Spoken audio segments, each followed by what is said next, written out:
Қайырлы күн достар, бүгін мен сіздерге голуб суйды қалай дайындайтынын көрсетемін. Видеоның соңына дейін қараңыздар.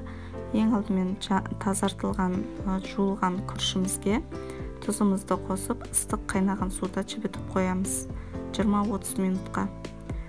Және де одан кейін қызанағымызды алып, сыртын ашуымыз керек. Ол сыртын ашу үшін видеодағыдай қарабаңыздар. Пышақпен кесіп, ыстық суға салып қоямыз. Бір 10-15 минутқа. Сол кезде қызанағымыздың сырты тез ашылатын болады.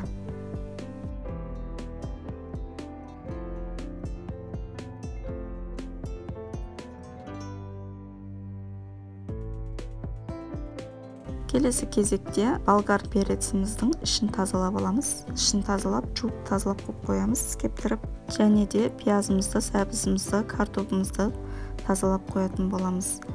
Ең алдымен фаршымызды дайындаймыз. Ол үшін қызанағымыздың сыртын ашып, көбектеп турап қосатын боламыз. Және де пиязымызды да көбектеп турап қосатын боламыз. Сонымен қатар жібітіп қойған күрішімізді суын төгіп, оны да қосып, және дәміне қарай тұз, бұрыш қосып араластырып дайындап қоятын боламыз.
Мінекей салмамызды дайындап қойдық. Ендігі кезекте голубцыйымызды пісіріп алатын сорпасын дайындаймыз.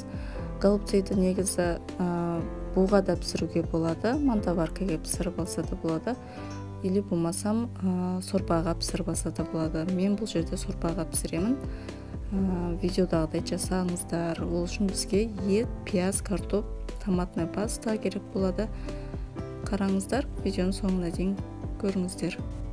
Тапамызды жақсылап қыздырып, сұйық майымызды құйып, картошка, сәбіз, пияз, етімізді және томатный пастамызды қосып жақсылап қуырып алатын боламыз.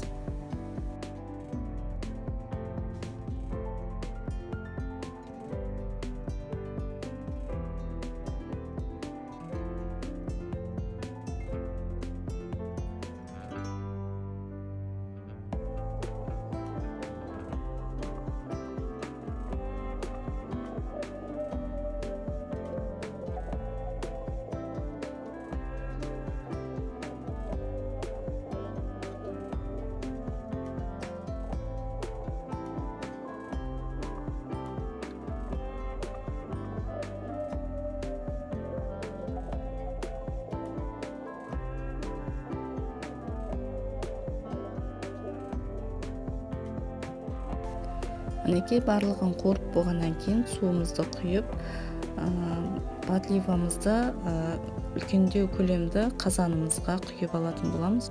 Үстіне тағы қосымша керек мөлшерде суымызды құйып, бетін жауып қайнатуға қоятын боламыз.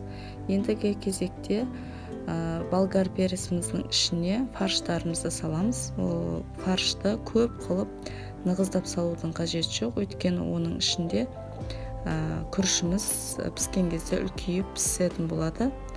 Піспей қалуы мүмкін, сол үшін нығыздамай орташа көлемде салатын боламыз.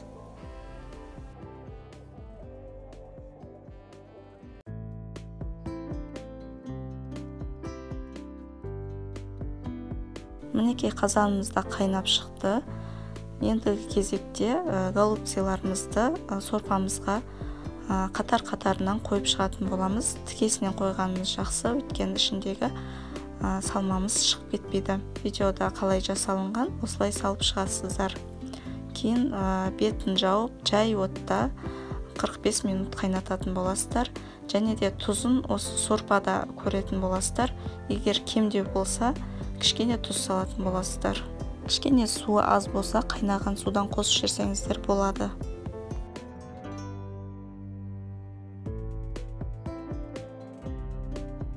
Мінекей голубцеміз 45 минут қайнады. Голубцеміз дайын болды. Жасап көріңіздер, өте дәмді, өте керемет болып шықты. Егер менің видеоларым ұнап жатса, лайк басып, каналыма тіркеліп алуды ұмытпаңыздар. Ас болсын.